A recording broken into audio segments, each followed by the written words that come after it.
Welcome to Bringing Romans to Life. I'm Preston Burrows, and in this lesson, we'll consider how Paul's confidence in God's faithfulness raises questions about Israel and God's ongoing relationship with this covenant people of God. In this lesson, we'll consider the first segment of Paul's tortured reflection on the state of his kinspeople, Israel. And this occurs in chapters 9 through 11. In this section, Paul reflects on the unexpected situation around him, of how the majority of ethnic Israel had rejected Jesus. Throughout these chapters, Paul attempts to make sense of the situation by interpreting various scriptures and telling a story of Israel's history. We begin then in Romans chapter 9. Although many Gentile Christians may not realize it, God's ongoing, faithful, and just relationship with Israel is of central concern to Paul in Romans. The righteousness of God, God's faithfulness despite human unfaithfulness, God's justice despite God's choice of some people, but not others, God's continuing faithfulness to Israel, and God's future judgment of all people. All these issues stand as key centerpieces to Paul's argument, and they're central features of Israel's scriptures as well. In conjunction with God's righteousness and faithfulness is God's salvation of all humans, both Jews and Gentiles, and God's salvation of all creation.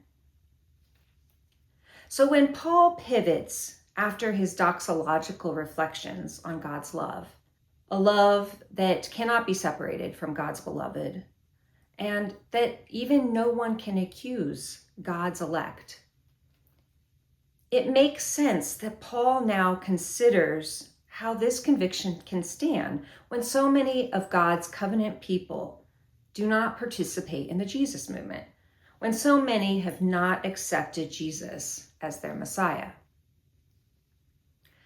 Now, this is a dense chapter, and at points it offers a theological perspective that likely unsettles us. Yet we'll be courageous and jump into these deep waters. And even still, though, we will remain at the surface of these waters as we highlight only a few key points that Paul makes in this chapter.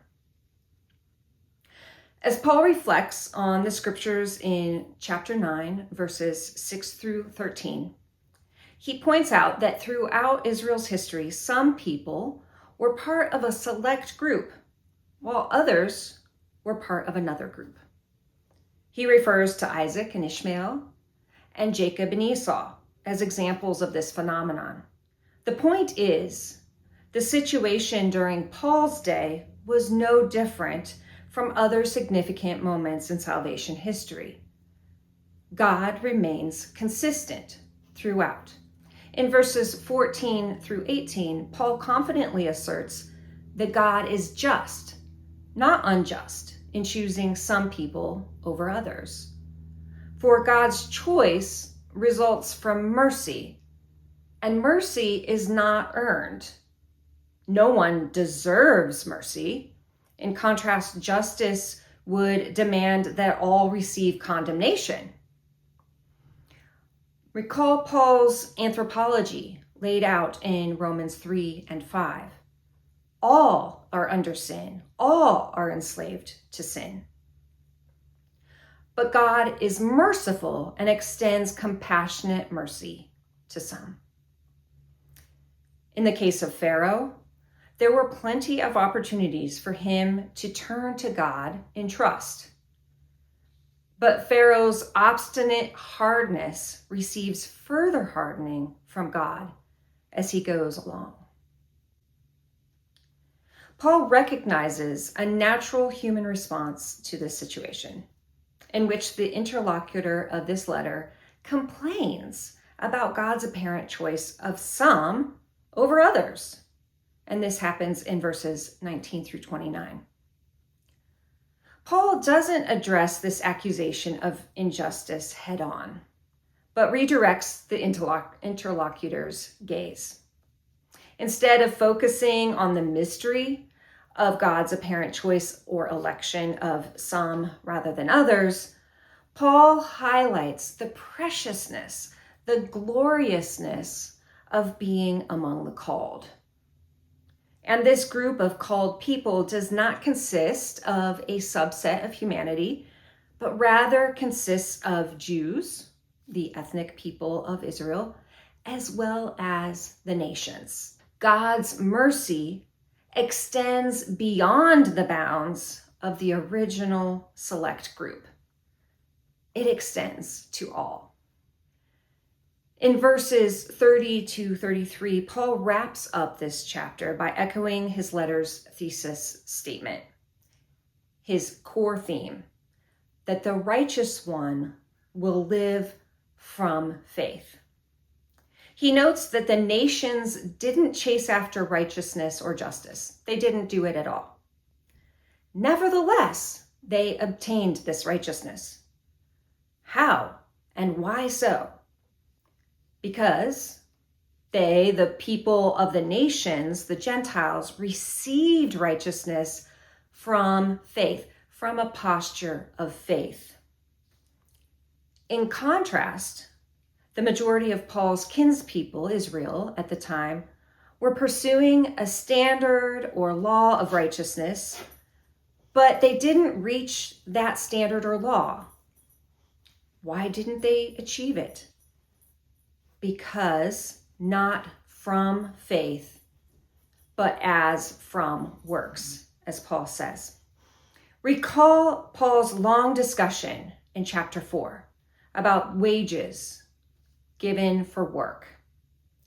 Remember how Paul insisted that Abraham received the gift of righteousness as a result of faith and not as a wage earned for works.